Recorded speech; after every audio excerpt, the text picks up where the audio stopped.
KPBS On Demand is supported by UC San Diego's Art Power, presenting cellist Joshua Roman, performing from his album Immunity, alongside music by J.S. Bach and more. Sunday, June 22nd at UC San Diego's Epstein Family Amphitheater. Reserve your tickets at artpower.ucsd.edu. Good morning, I'm Debbie Cruz. It's Friday, January 6th. Can the recent weather end the drought?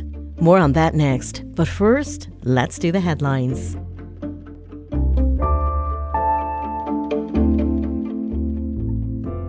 Immigration activists have been expressing disappointment over the Biden administration's announcement of new border policies, including the immediate expulsion of asylum seekers from Cuba, Nicaragua, and Haiti. Pedro Rios is with the American Friends Service Committee in San Diego. He says the new rules will make things worse along the border, but says he isn't surprised by the announcement. He says the Biden administration knows it has lost ground on border rhetoric. And as they're looking for 2024 in the presidential elections, the Biden administration wants to look tough on border issues. Homeland Security Secretary Alejandro Mayorkas says the fundamental problem is that the immigration system is broken. Gavin Newsom will be sworn into his second term as California's governor today. He will take the oath of office on the steps of the state capitol. This 4-year term will be his final as governor. The Regional Task Force on Homelessness is in need of more volunteers for the upcoming point-in-time count. The count is scheduled for January 26. It's a federally required activity and provides a one-day snapshot of how many San Diego County residents are living in emergency shelters, transitional housing, safe havens, and on streets. If you'd like to register to be a volunteer, visit the task force website. From KPBS, you're listening to San Diego News Now. Stay with me for more of the local news you need.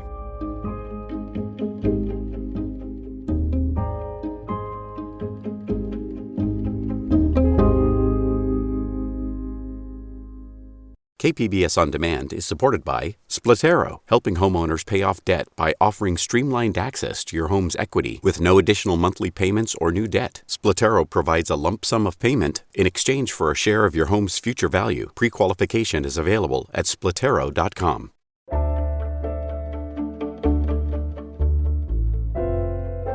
With all the rain and snow we've had so far, you might be wondering if we're getting close to ending the drought.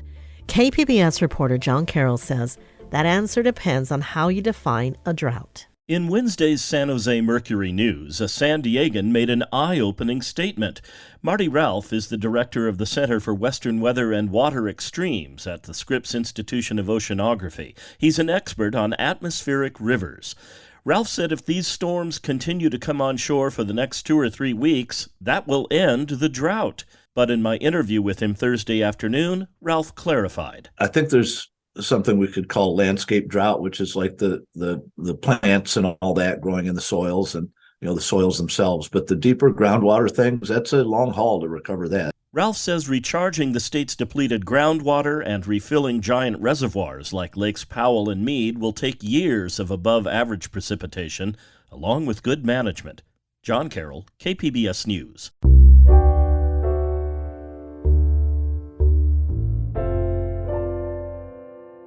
Today marks 2 years since supporters of former President Donald Trump stormed the U.S. Capitol, hoping to halt the certification of Joe Biden's election.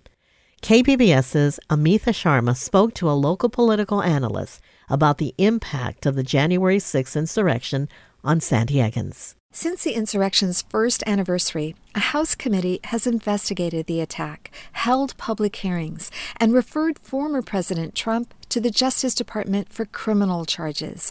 But Mesa College political science professor Carl Luna says San Diegans have largely been unmoved by those developments. We've just kind of ignored it. It's such an East Coast thing. We'll just keep going on with our San Diego stuff and pretend it's not going to affect us. But he says the region still has its share of extremists. who are members of the Oath Keepers and Proud Boys, the far-right groups largely responsible for the carnage on January 6, 2021. And while local law enforcement tries to keep an eye on them, I'm not quite convinced that we really have a good feel for just how things could become in San Diego if it became a really divided national scene by 2024. At least 3 local men have been arrested for participating in the breach at the Capitol. 2 were convicted and 1 pleaded guilty. And San Diego resident Ashley Babbitt was shot and killed by a police officer during the attack. Amita Sharma, KPBS News. New data from the county health department isn't showing a large spike in COVID or flu cases from the Christmas holiday. They're actually trending down. It's too early to tell if we'll see a bump from New Year's celebrations. County Public Health Officer Dr. Wilma Wooten says it's good news, especially when it comes to COVID-19. We're cautiously optimistic. The one thing that we can't rest on our laurels and just think because things are moving down now, we could have another small surge. And the surge that we saw so far has been small if you compare it to last year. Wooten says the downward trends are likely due to the majority of San Diegans being vaccinated. COVID hospitalizations are also lower than they were this time last year. She says we're likely on track to end the public health emergency late next month.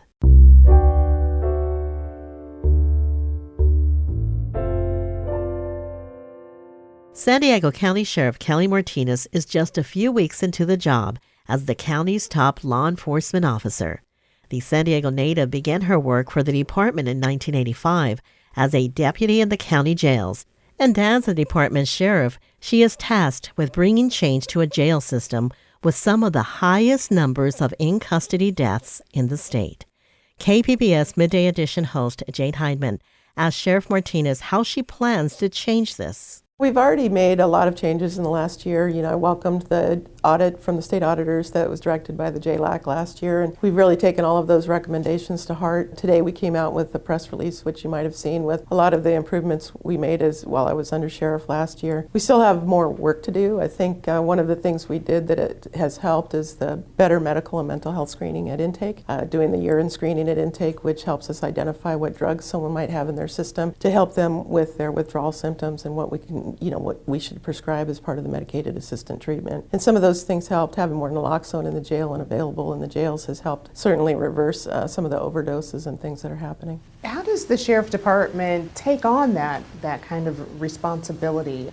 The jail is not a mental health facility. How do you manage that? Well, you hit on a good point. The jails were built, a lot of them 40 and 50 years ago. They were built with a different idea in mind about how we incarcerate people, and also a different population that might not have had as many mental health issues, medical issues as some of the people that are coming into our custody today. But it is my responsibility as a sheriff to keep people safe and to provide them the health care that they need while they're in our custody. So we're looking at best practices around the country to see if there's things we can do differently.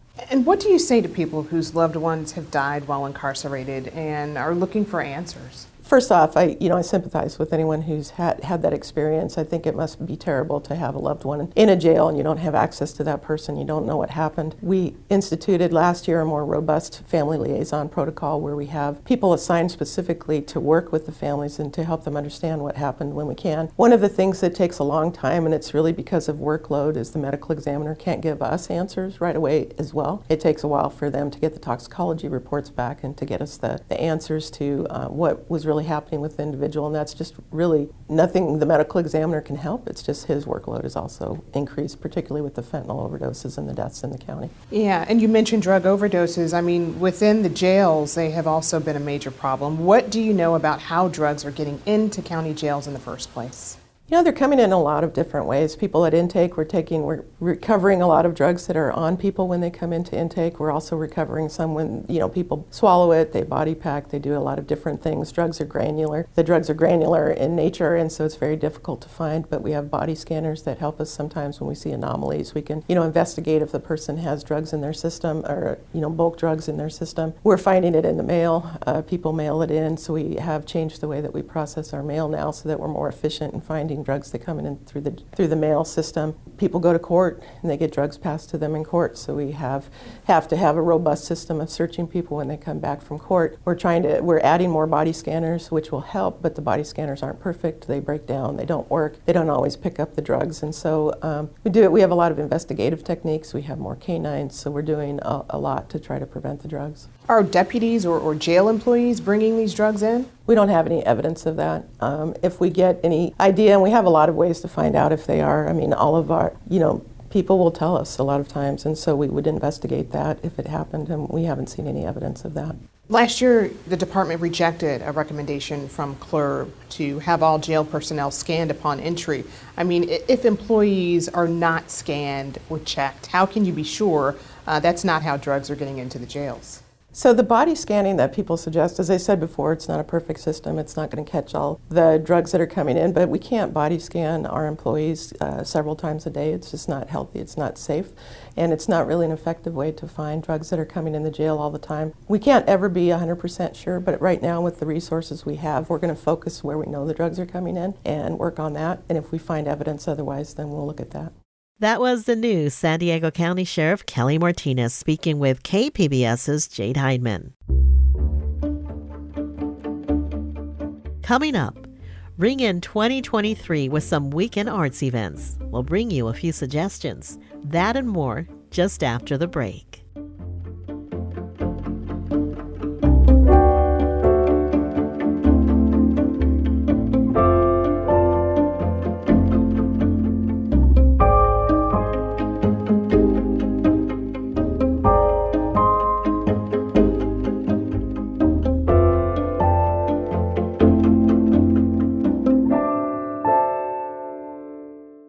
KPBS On Demand is supported by Latino Legacy Foundation, presenting their Storyteller series, Reach for the Stars with Ellen Ochoa, the first Latina astronaut, former NASA director, and San Diego native, Sunday, June 29th. More at latinolegacyfoundation.org.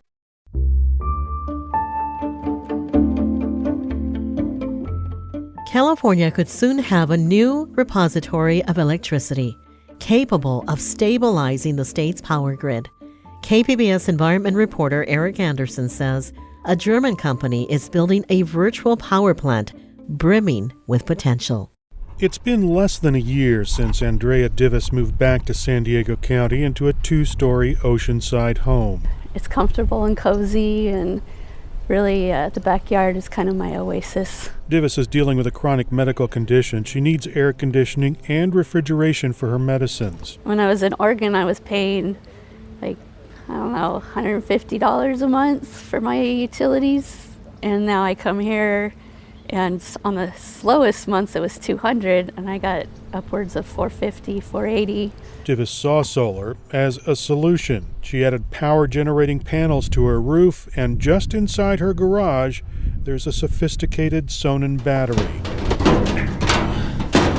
The battery stores excess power generated on her rooftop during the day and uses that environmentally friendly energy when the prices go up between 4 and 9 p.m. We've got sun in Southern California. Let's use it to our advantage. We shouldn't be using, crude oil and all of that kind of stuff. We're trying to get away from that. That Sonnen battery is made by a German company owned by Shell. A modem connects the power storage device to the internet, and that connection could be the bridge to build a power reservoir that could help California avoid future power shortages. We've seen the flex alerts. Hey, look, we've got more demand than we have production. I need people to cut back. Mike Tereso works for Baker Electric Home Energy, which installs the Sonnen batteries and solar panel systems in San Diego County. We have these batteries with stored energy in them. That energy could be pumped out to the grid and help stabilize the grid. The company has only sold a few dozen Sonnen batteries, but Tereso says that number could climb dramatically by the end of the year. Sonnen has already developed software that'll allow batteries scattered around the state to work together in a swarm, providing power to the grid when it's needed the most. That battery can be so much more. It's not just there for backup. It's not just the stored energy for you to use. That battery now has real value to the market, and you can be part of helping the California grid become more stable and more resilient. Sonnen battery owners get a payment for signing up to be part of the virtual power plant. Having a certain amount of electricity on standby is important for the grid, so battery owners get paid for making their stored electricity available. And if that energy is ever needed, the homeowners get premium rates for the power they release from the battery. Blake Ricketta is Sonnen's chairman and CEO. It's the next step beyond just putting solar on the roof, is to have thousands of people have their batteries coordinated. It should save them more money on their electric bill, should actually pay them for their service, and help us get rid of fossil fuel-based power plants. Ricketta says batteries can be located anywhere in the state because Sonnen deals directly with the California Independent System Operator, the agency that runs the electric grid. He says Sonnen needs 5,000 to 10,000 connected batteries to have a significant impact on the grid, and the more residential batteries there are, the more they can help. Having a smarter grid that is more nimble, that can balance generation and load, and that can handle the difficulties in the grid is, I think, essential for the future. Millions of batteries someday should exist, and this will allow us to, amongst other solutions, allow us to decommission all of the coal-burning power plants once and for all. But whether companies like Sonnen can encourage enough people to buy batteries is unclear. California regulators recently passed new rules slashing the value of electricity that rooftop solar owners sell back to the grid. Officials hope that homeowners buy batteries paired with solar systems to avoid high peak prices. But it's not clear whether the new rules will create the financial incentive to convince owners to spend thousands of dollars up front to install the systems. Eric Anderson, KPBS News.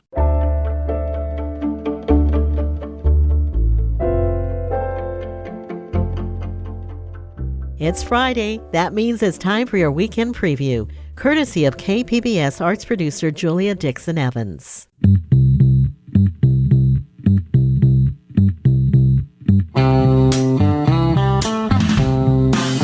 I've got sunshine on a cloudy day. First up is a musical that follows the Temptations' journey to fame. It's called Ain't Too Proud, The Life and Times of the Temptations, and it's based on the memoir by the last remaining member of the group, Otis Williams. The musical is full of the group's hit tunes, like this one we're listening to, My Girl, performed by the Broadway musical's cast. My girl, talking about my girl. The remaining performances are at 8 o'clock tonight, 2 p.m. and 8 p.m. tomorrow, and 1 p.m. and 6:30 p.m. on Sunday at the San Diego Civic Theater in downtown. And Project Blank's annual group art show is returning after a nearly 3-year hiatus because of the pandemic. Working Title is a community-based exhibition of new works by painters, sculptors, sound and video artists, musicians, and more. The works focused on the ideas of ritual, sacredness, and religious belief. The exhibition runs through tomorrow from 6 to 10 at night at St. Paul's Episcopal Cathedral in Hillcrest. For more info on these events and others, visit kpbs.org/arts. And before you go, just another reminder that we'd love to hear about those resolutions you're trying to keep or working on. Whatever you hope to accomplish in the new year, there is still time to share it with us, and we'll share it with your fellow listeners. You can do that by calling us at 619-452-0228 and leaving a voicemail. Be sure to leave your name and what area of the county you live in. We're looking forward to hearing from you. That's it for the podcast today. This podcast is produced by KPBS senior producer Brooke Ruth and producer Emmeline Mohebi. We'd like to thank KPBS producers Lara McCaffrey and Nico Will for helping out our podcast team this week. As always, you can find more San Diego news online at kpbs.org. I'm Debbie Cruz. Thanks for listening and have a great weekend.